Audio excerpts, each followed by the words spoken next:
Diane left the key under the kitchen mat and said she'd be back before 5. It was 2 in the afternoon when the door shut behind her.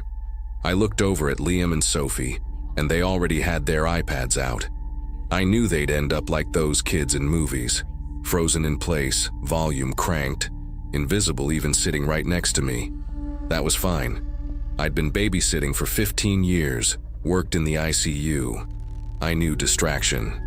The house is the kind where the wind gets in through the door frames. It's not regular city wind. Out here in Sheridan, the wind comes down off the bighorns and drags itself against the walls like fingernails. You can hear the scratching, even with the house shut tight. Even with the kids occupied, I could hear it. I made tea in the kitchen, looked out the window. Snow on top of snow on top of snow. Nobody had run a snowplow down this street in 3 days. Not that anyone really lived out here anyway. Diane's house sits on its own, about 500 yards from the nearest neighbor, pressed up against the hillside. A few houses scattered along Horse Creek Road, all of them the same.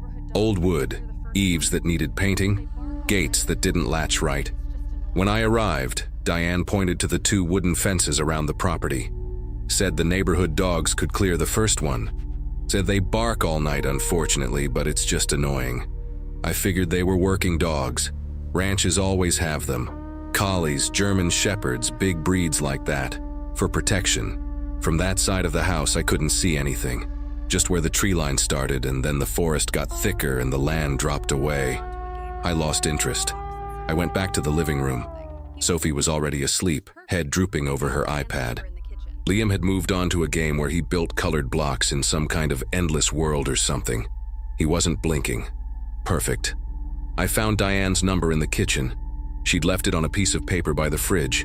Work number, emergency contact, her cell. All of it laid out the way a nurse would. We understood each other that way. She trusted me because I'm the kind of person who checks whether the door is locked 3 times. Always have been. I called at 3:20. 2 rings. Diane picked up speaking slowly, the way you do when you're in a meeting. I told her the kids were fine, quiet, no problems. She let out a long breath. I could hear the office behind her. One of those medical company offices, all glass and background voices. She said she'd leave early, maybe before 5. Said Highway 14 was open, even with the snow. Said the food was in the fridge. That's when the call started breaking up.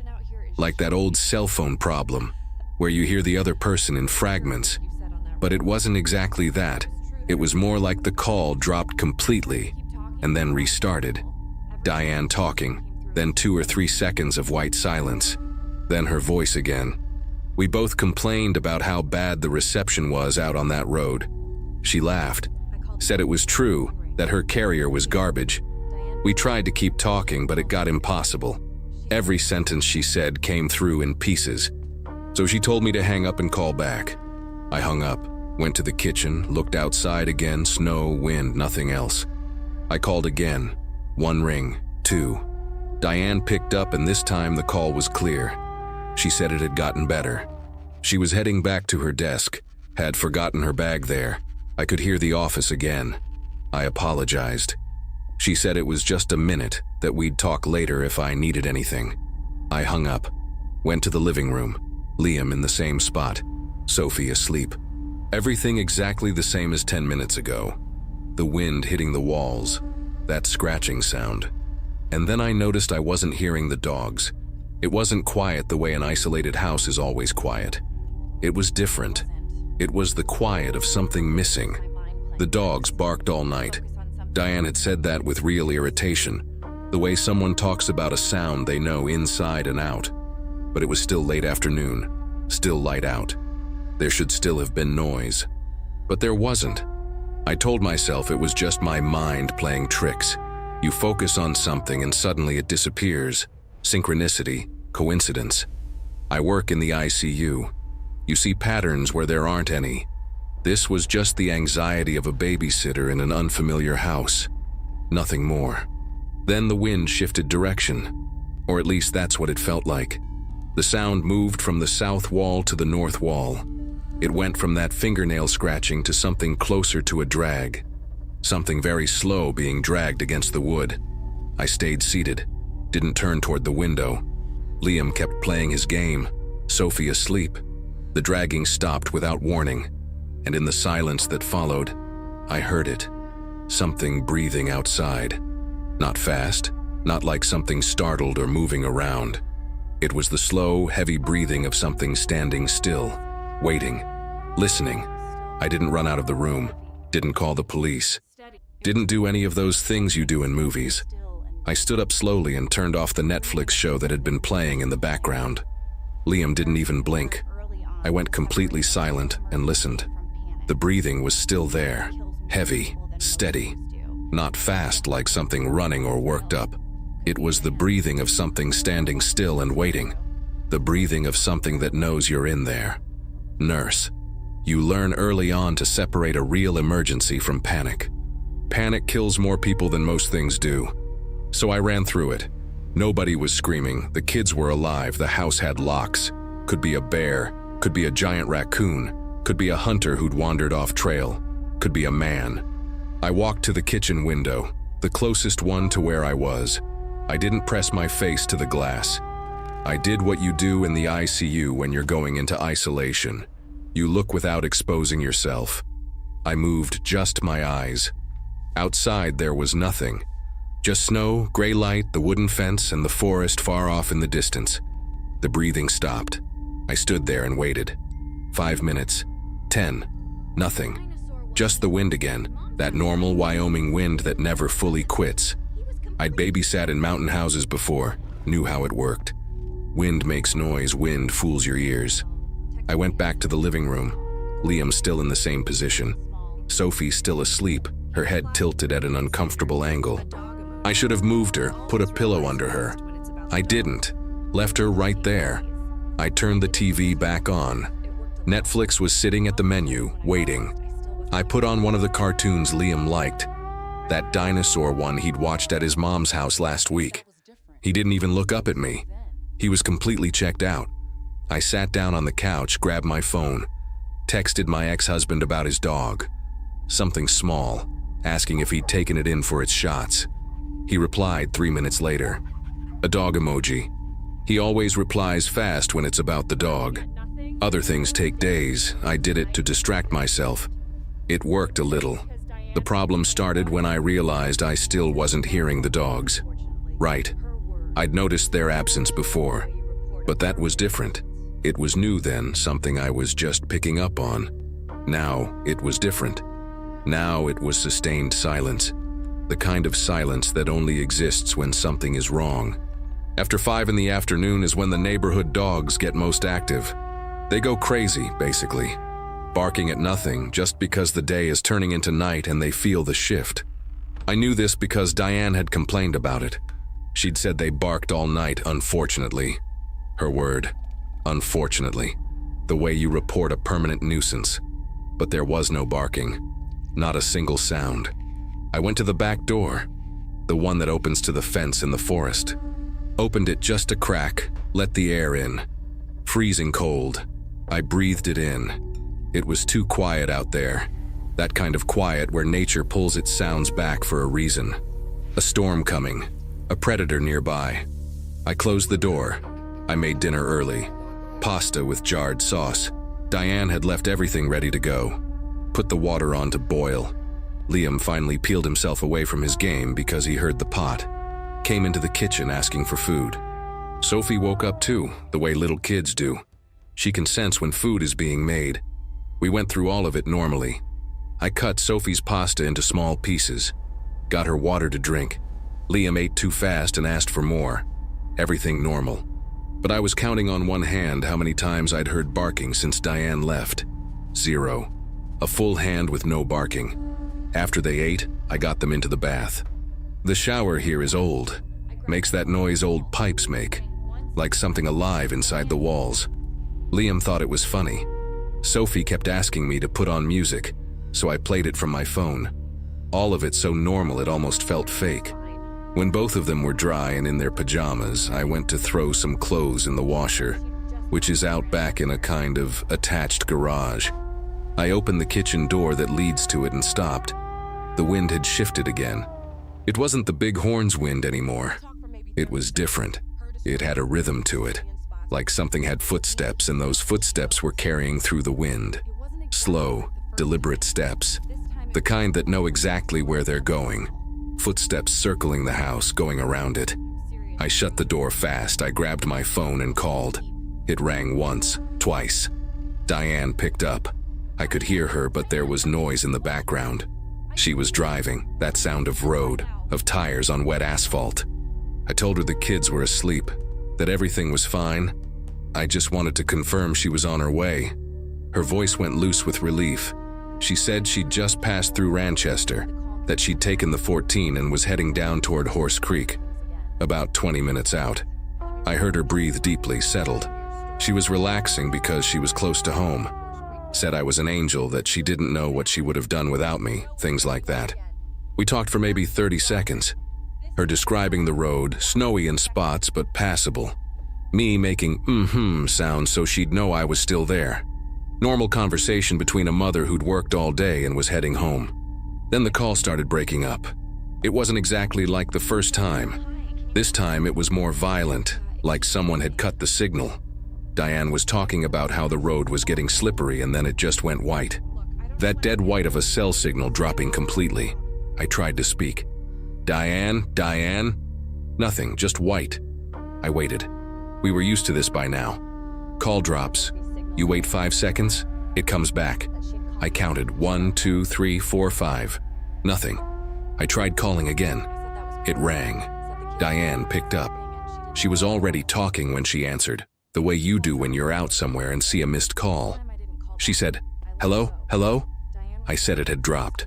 She said she knew that it had dropped on her end too. I told her to be careful on the road, said the call kept cutting out. Diane started describing things again. Let me remember. She was talking about the curve near Story, the one that drops down fast toward Horse Creek Road. She said visibility was bad, that the snow was starting up again, and that's when it dropped. This time it cut out at the exact same second, like someone had been waiting for that precise moment in the conversation, like they'd marked it on a calendar. When she says the word Story, cut it. I called again. Diane? Hi, can you hear me now? Yeah, it keeps dropping. She said it was just the road, that stretch had signal problems. That it was worse than usual because snow affects cell towers. Normal, rational, plausible information. I believed it because I needed to. She said she was almost there, that she'd get through that bad patch in about 5 minutes, that there'd be signal again after that she'd call me back once she got home. I said that was great, said the kids were safe and sleeping and she didn't need to worry about a thing. The call dropped before she could answer.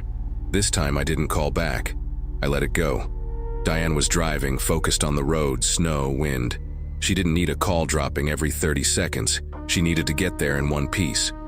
I set the phone down on the couch next to me. Liam was asleep now too. Head drooping forward, mouth open. Sophie curled up in the corner, pulling the blanket up over herself. Everything sleeping. Everything at rest. I should have been at rest too. I went to the kitchen, turned on the light above the sink. I'd switched it off earlier. The kitchen went bright, that harsh survival brightness. I looked outside, glass throwing back my own reflection. Darkness on the other side. Snow on top of the fence. The forest. Nothing moved. I went back to the living room. Turned off about half the lights that were on. Left only what was needed. The TV light, the hall light. The rest went dark. I sat back down on the couch. Picked up a book Diane had left on the coffee table. One of those crime novels every mother with a stressful job is reading right now. Opened it to a random page. Tried to focus on the words. I managed to read about 3 pages. Couldn't have told you a thing about them. Then the silence changed. It wasn't listening silence anymore, it was absent silence. Like whatever had been circling the house had stopped. Stopped completely. No breathing, no movement, none of that slow dragging against the wall. It had simply gone quiet, and suddenly the absence of noise was worse than any noise had been. Because silence after movement is something else. Silence after a presence is what you call waiting. It's the moment just before.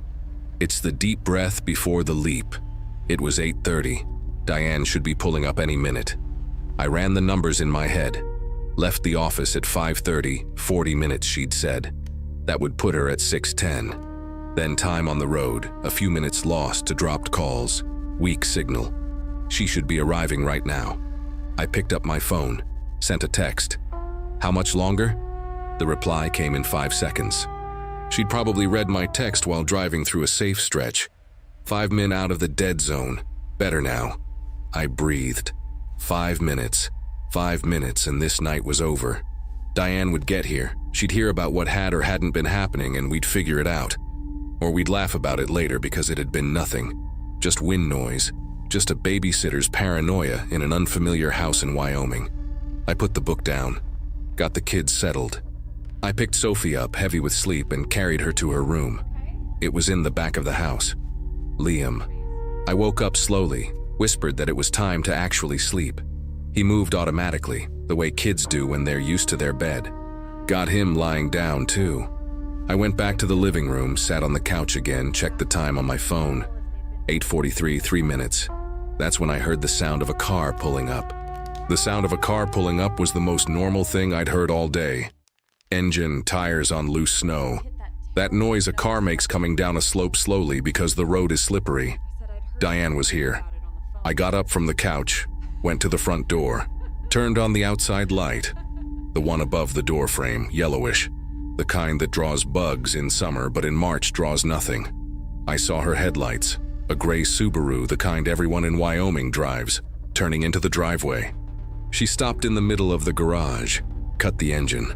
The door opened. Diane stepped out with her work bag over her shoulder.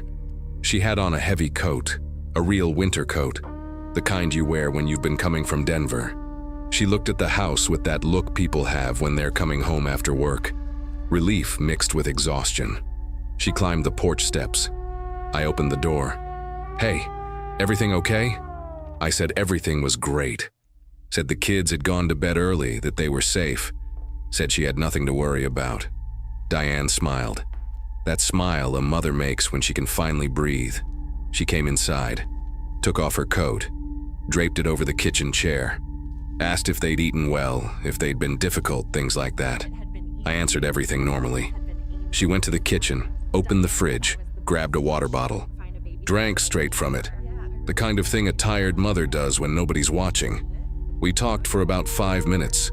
Her saying work had been brutal, that the meeting was a disaster, that she'd hit that terrible snowy stretch before getting home. I said I'd heard her complaining about it on the phone. Diane laughed, said it was true, that she'd thought it was strange the coverage was so bad out there. I could have said something.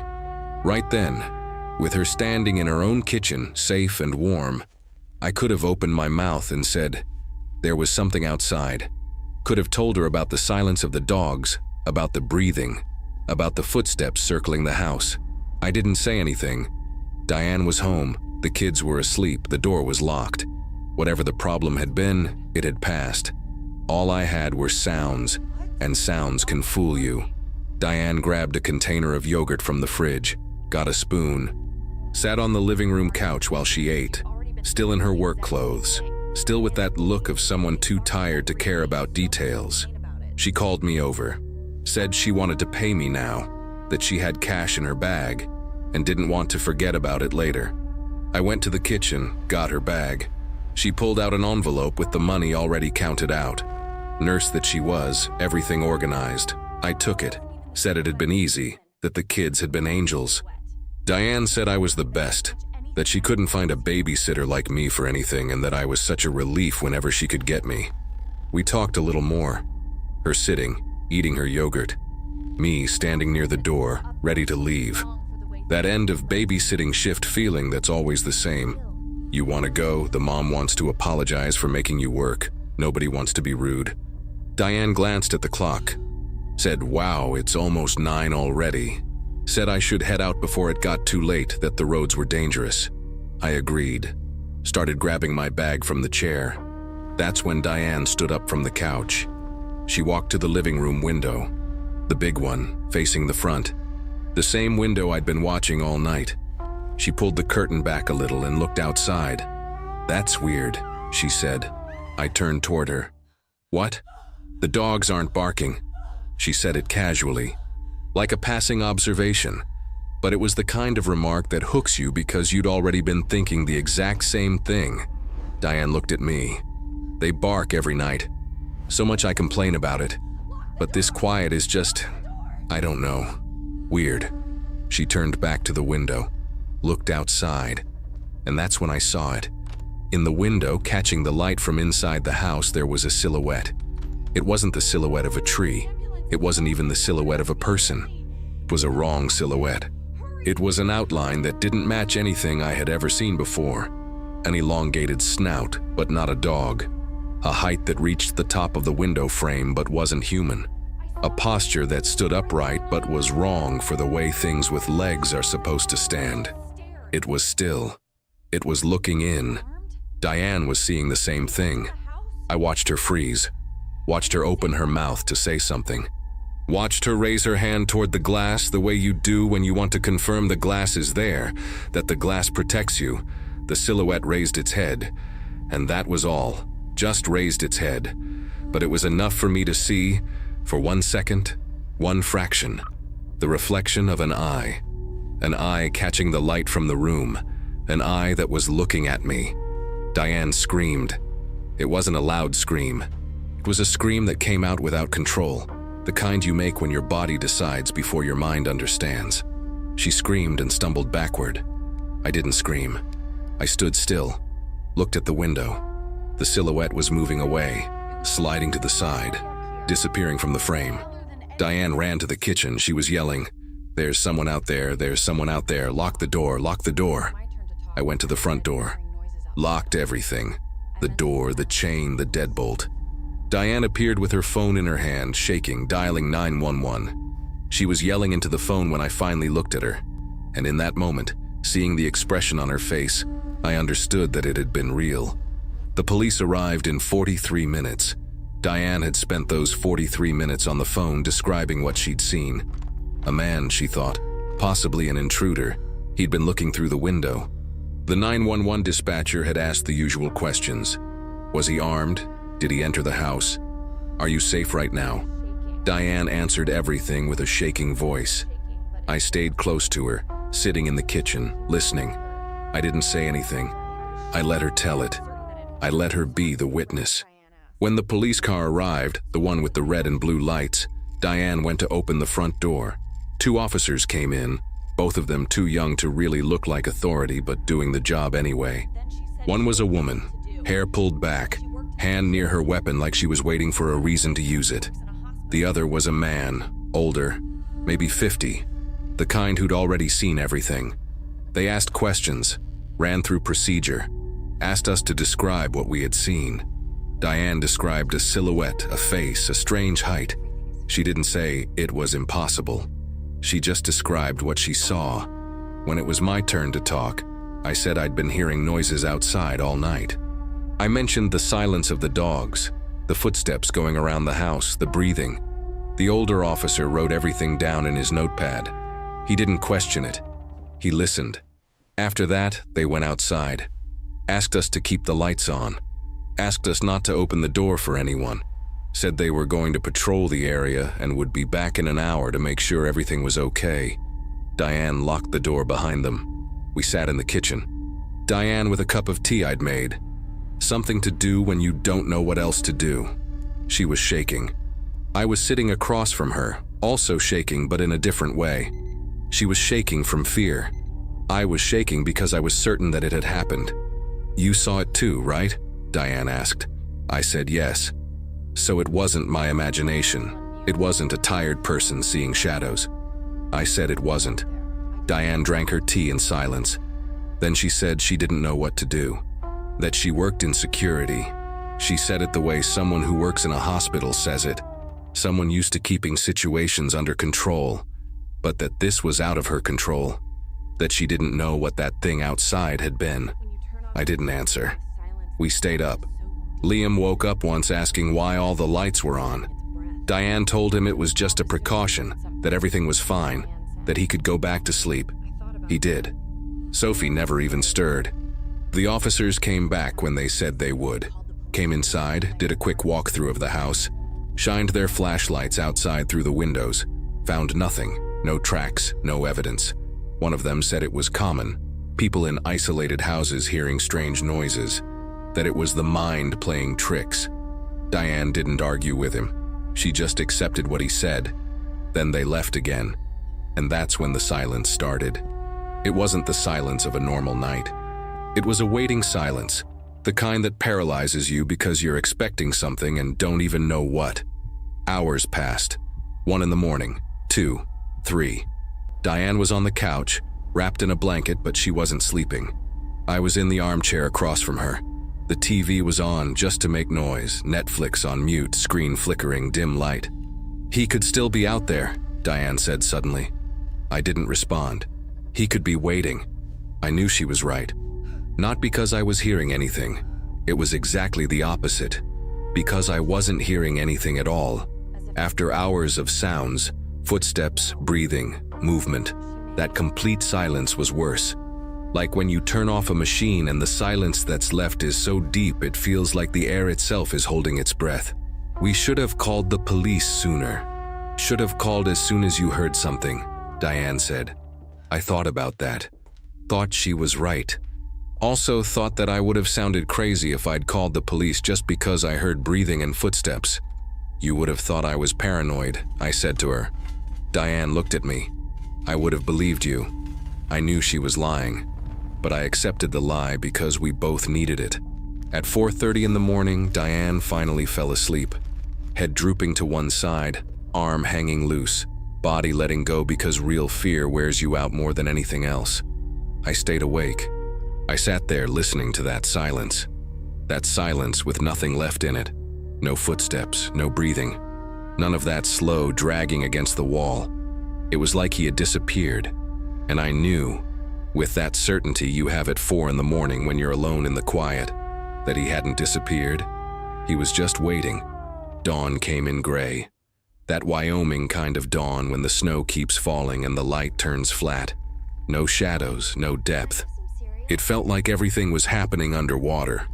Diane woke up when the clock hit 6. She woke up the way mothers wake up, suddenly alert, like there's an internal alarm that fires when responsibility starts back up. She looked at me, asked if I'd slept. I said no. She made that sound she makes when she's processing. That short exhale that's part guilt, part acceptance. Got up from the couch. Said she was going to shower, that she was going to get the kids to school like nothing had happened, that it was Monday. Monday, as if Sunday, the entire night we'd spent in silence, had been a footnote. Diane went to the bathroom. I stayed in the living room. Heard the shower turn on, that pipe noise Liam had thought was funny yesterday. Now it was just noise. I went to the kitchen, turned on the light, got the coffee going. My hands were steady. That steadiness you get in an emergency. You don't shake while you still need to do things. The shaking comes after. While I waited for the coffee, I looked out the window. Snow covering the fence, snow covering the driveway. Nothing moving, nothing giving any sign. I picked up my phone. There was a text from my ex-husband replying about the dog. He was alive, fully vaccinated, happy. I was reading all of this on a phone. That day, that moment, while something I couldn't name was outside the house. Liam woke up first, came into the kitchen asking for cereal. That half-asleep little kid voice, still mostly under. I made coffee, poured him cereal, got the milk from the fridge. Normal. Diane came out of the bathroom, hair wet, work clothes on. Said she was going to wake Sophie. Said she was going to get the kids in the car, drive them to school. Said she'd come back after. That she'd talk to the police again, check if they'd found anything. She talked like someone executing a plan, like someone who'd made a decision. "Do you want to stay here?" she asked me. I said yes. Diane nodded, like confirming a code. She knew I was seeing something, she knew there was something out there, and she was leaving, to meet her obligations. And leaving me here to do what? Watch? Protect the house? She didn't ask. I didn't explain. Diane got the kids to the car around 7:30. I stood in the doorway, watching her buckle them in. watching her close the car up, watching her drive carefully through the snow. After she disappeared, the house went silent, truly silent. The kind of silence that only exists when you're alone in an isolated place and you know there's something out there that shouldn't be. I made more coffee, went to the living room, sat down, waited. Nothing happened all morning. Noon passed. 1 in the afternoon, 2. Diane called once, asked if everything was okay. I said everything was fine. I asked if the police had found anything. She said no, that they were even less convinced after seeing the house in daylight. Nobody out there, no sign of anything. "Are you safe there?" she asked. I said I was.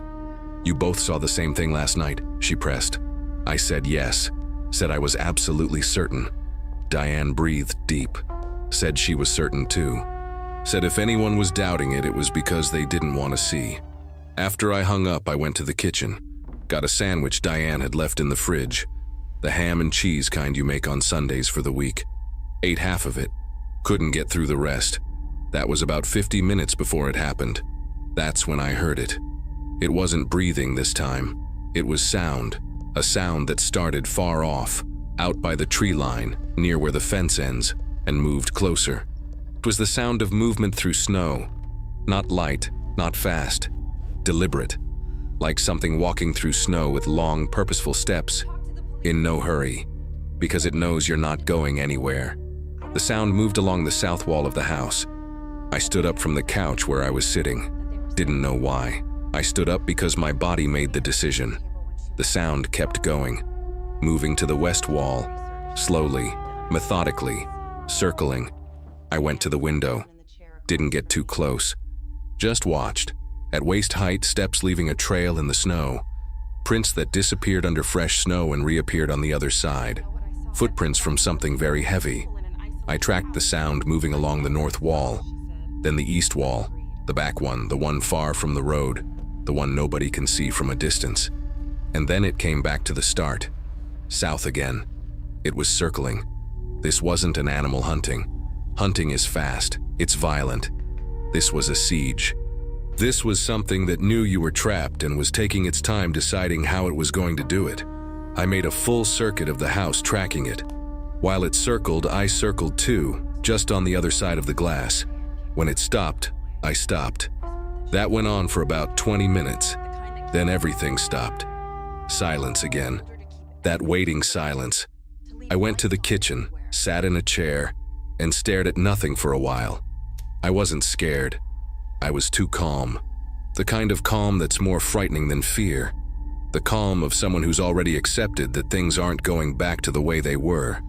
I picked up my phone, searched Google for Wyoming cryptid sightings, found a paranormal forum, started reading stories from people who'd seen strange things in the Bighorns, in Horse Creek, around Sheridan. A lot of people, a lot of stories, a lot of things nobody could explain. I wondered how many of them were as real as mine. I stayed there in the kitchen until Diane got back. She arrived around 4 in the afternoon, came in through the front door, brought a blast of cold air with her, was already taking off her coat while telling me she'd talked to the police again, that they'd expanded their patrol, that they hadn't found anything, that they were skeptical. I was sitting at the kitchen table when she walked in, phone in my hand, still open on the paranormal forum. Diane saw the screen. She looked at me. "What's that?" she asked. I said it was just research, that I was trying to understand what I'd seen. Diane sat down in the chair across from me. She was tired, the kind of tired that comes from working a full day while knowing something is wrong at home. She said the police didn't believe them, that they thought we were paranoid people in an isolated house. "I know what I saw," she said. I agreed. "Then we need to understand it," she said. We didn't say much after that. We sat there until the kids got home from school. Diane had arranged for someone to drop them off after the school day. By the time they arrived, it was already getting dark. Diane made dinner. I stayed in the living room. Liam watching TV again. That same show, the endless one. Sophie playing with dolls on the floor. Around 7, when the kids were almost asleep, Diane came to find me in the hallway. Whispered that she was scared. That she was genuinely scared. The kind that keeps you up at night. I told her to keep everything lit. to leave lights on everywhere. Diane turned on every light in the house. The house went blindingly bright. Every room, every hallway, everything blazing like there'd been a medical emergency. That hospital at 3 in the morning kind of brightness. After Liam and Sophie fell asleep, Diane had put them in her bed for the company. We took up positions in the living room. I was on the couch. Diane was in the armchair beside me. TV on but muted, every light blazing. We waited. Nothing happened for a few hours. Just the sounds of a normal night. Wind outside, snow falling. That isolated house quiet nobody pays attention to under normal circumstances. Then, around 10 at night, Diane whispered, "It's back." I felt it. That feeling you get when someone is looking at you even though you can't see them. That pressure. It was close. Very close. Diane stood up slowly. Walked to the living room window, always the same window. Looked outside. "It's right there," she whispered. I stood up too. Walked until I was standing behind her, but not getting as close to the glass. Looked at where she was looking. And there it was again. The silhouette. But this time it wasn't just a silhouette. This time there was movement. Something moving. A snout. That elongated snout that didn't look entirely animal. Skin.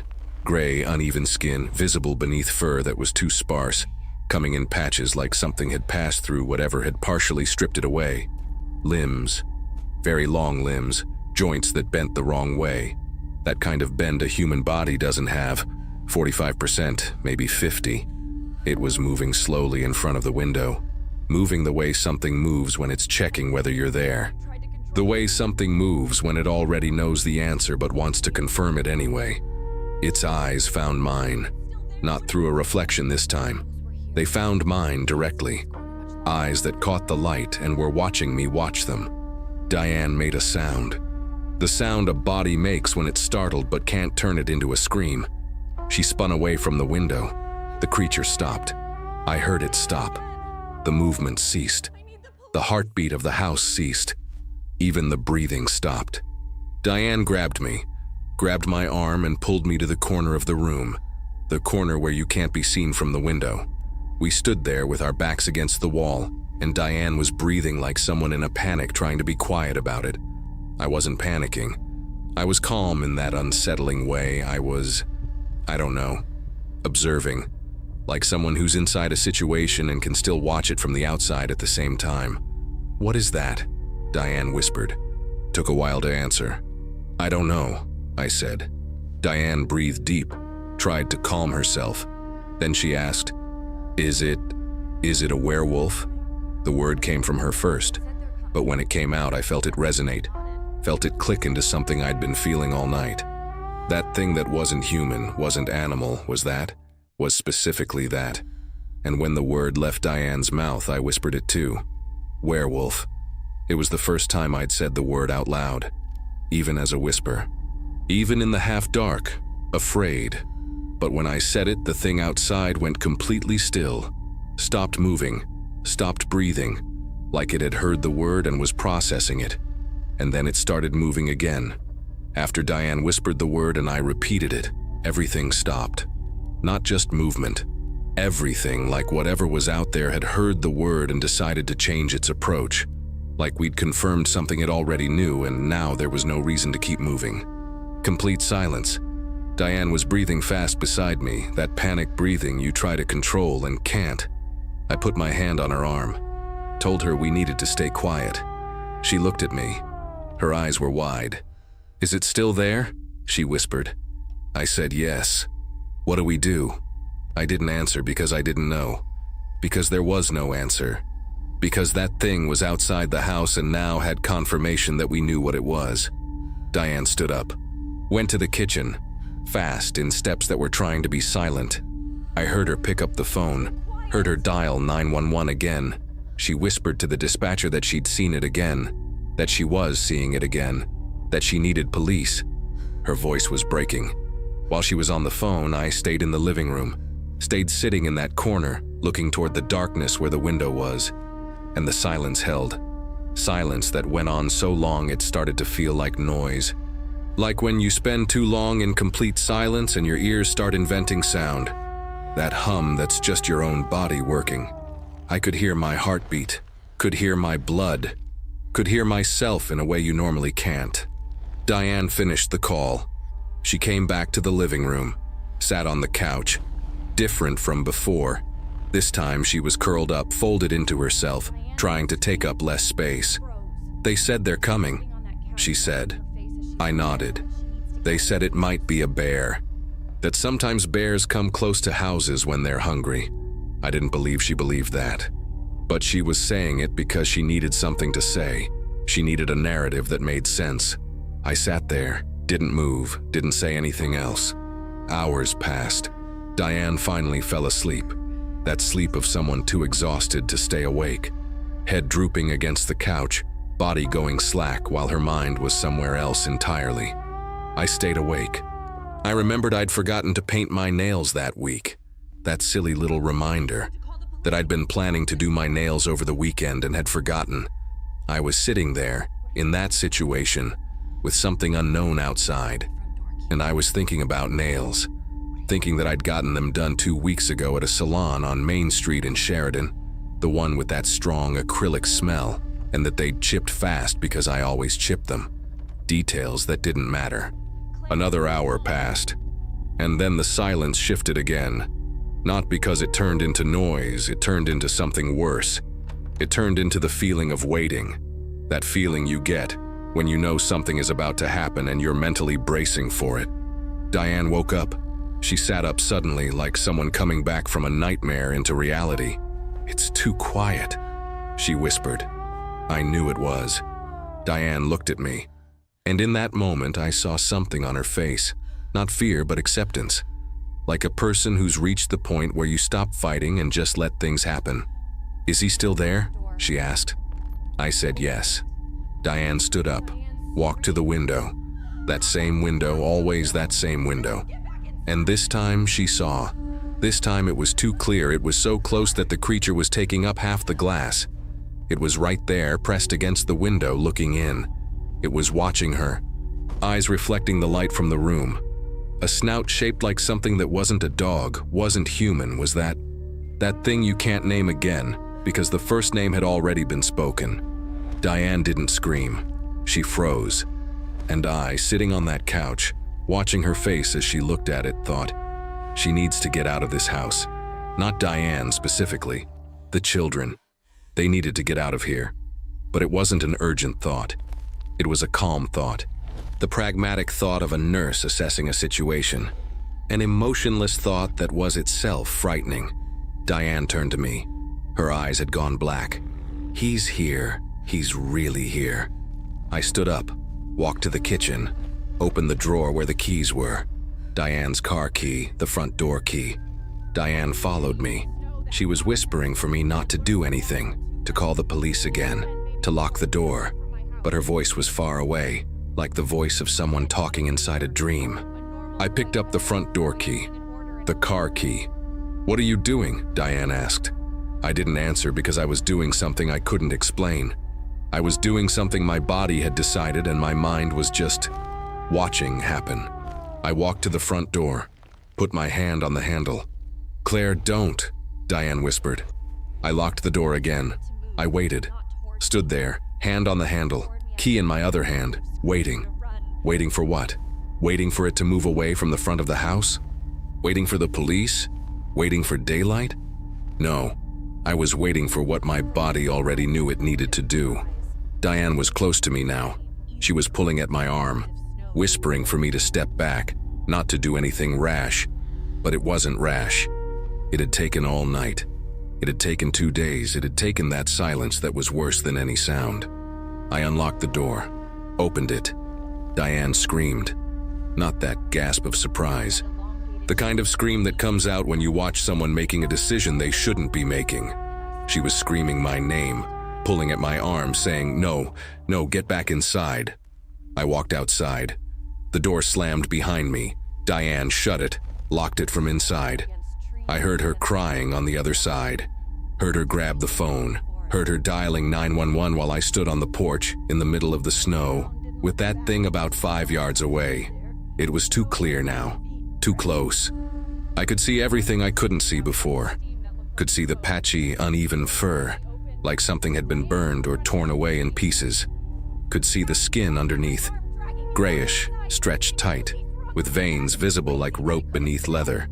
Could see the limbs, those 2 long limbs with joints that bent the wrong way. Could see the eyes. Eyes that were watching me. Eyes that were recognizing me.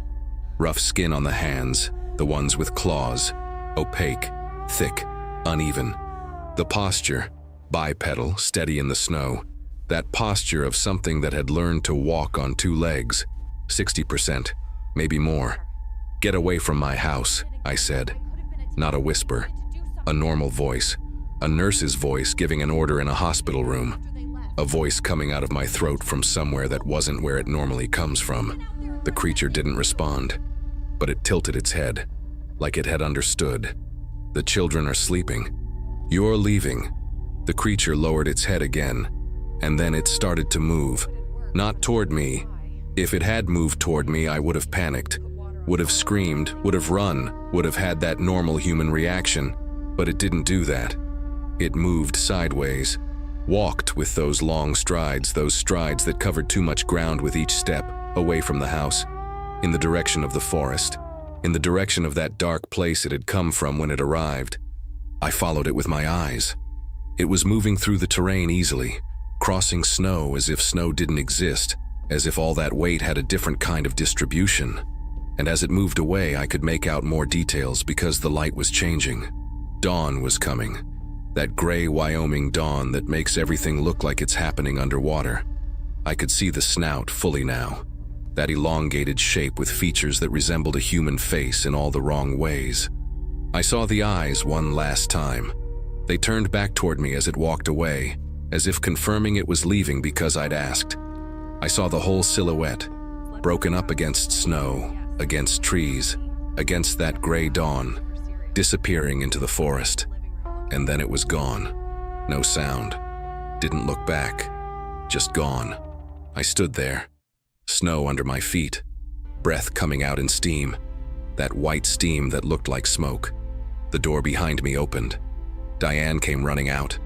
She was shouting, pulling at my arm, dragging me back inside, saying the police were on their way, that I was crazy, that it could have killed me. I let her pull me in. We stood there in the hallway, Diane holding my arm, both of us shaking but in different ways. Her shaking because she was alive. Me shaking because I was too calm to be alive. The officers arrived 20 minutes later, did a sweep, found nothing, no tracks. No evidence of any kind, just smooth snow, as if nothing had ever been there. Diane told them she'd seen it again, that I could have been attacked, that they needed to do something. The officers listened, didn't push back, but it was clear they didn't believe her. Diane asked them to patrol through the night. They agreed, said they'd be back. After they left, Diane turned to me. "You opened the door. You went out there in front of that thing. You could be dead." I knew that. "Why did you do it?" she asked. I couldn't answer because I didn't know the answer. I knew I'd done it. I knew it had worked, but I didn't know why. Diane went to the kitchen, put water on to boil. That thing you do when you don't know what to do. Made tea, offered me some. I said no. She drank it in silence, standing in the kitchen, staring out the window like she was expecting to see something there. "Are you okay?" she asked after a while. I said yes. "You don't look okay." I knew that too. Knew I was too calm, knew I had gone somewhere inside my own head that I didn't know how to come back from. Diane left me alone after that. She went upstairs to check on Liam and Sophie, both still asleep, oblivious. She stood there watching them sleep for a while. Then she came back. "They didn't wake up?" I asked. Diane shook her head. They didn't hear a thing. Real daylight came around 7. That gray dawn that didn't look like dawn. More like the night was just becoming less black. Diane made coffee, woke the kids, everything normal. Liam asked if he'd slept at her house. Diane said yes, that they'd had company. He accepted that and asked for cereal. I stayed in the living room looking outside. The snow was smooth, no tracks, no marks. No proof that anything had been there. And I didn't know if it had been. If it had been real, or if my entire body had been running at maximum alert, seeing something that wasn't there. But Diane had seen it too. Diane had opened the door when I went out. Diane had been screaming at the police that there was something out there.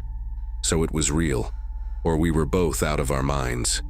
Diane went back to work on Thursday. She'd called the sheriff's office again on Tuesday. Said there had been strange activity. Said she wanted increased patrol. They said they'd keep an eye out. She nodded along to that, because it was the most they could offer. Because there's no crime if there's no body. Because Wyoming is full of strange noises and people seeing things. On Wednesday, Diane said she needed to go back to work. That she couldn't keep losing days over paranoia. That the kids needed routine. She didn't ask if I wanted to stay again. I offered. Said I could come back. That the kids would be safe with me. Diane looked at me in a way I couldn't quite read. That look that's part gratitude, part pity, part relief. "Are you sure?" she asked. I said I was. On Thursday, she left for work.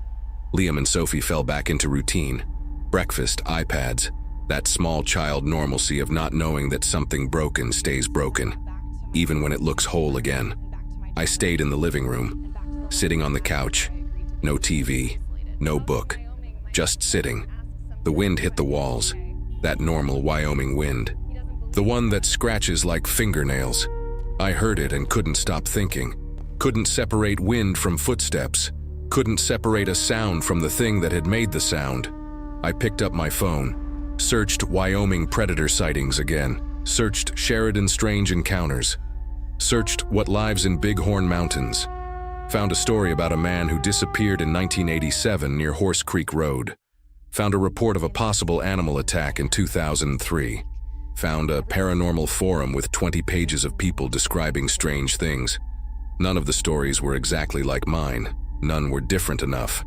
I got my ex-husband on the phone. Told him I needed to get out of Sheridan for a while. He asked if I was okay. I said yes. He didn't believe me because your voice doesn't lie even when your words do. That weekend, Diane invited me over for dinner. The normal kind of thing. Food, conversation. That attempt to return to what things were before. She didn't mention any of what had happened. Talked about work. Talked about the kids. Talked about repainting the house. I ate. Answered when I needed to answer. Played the part.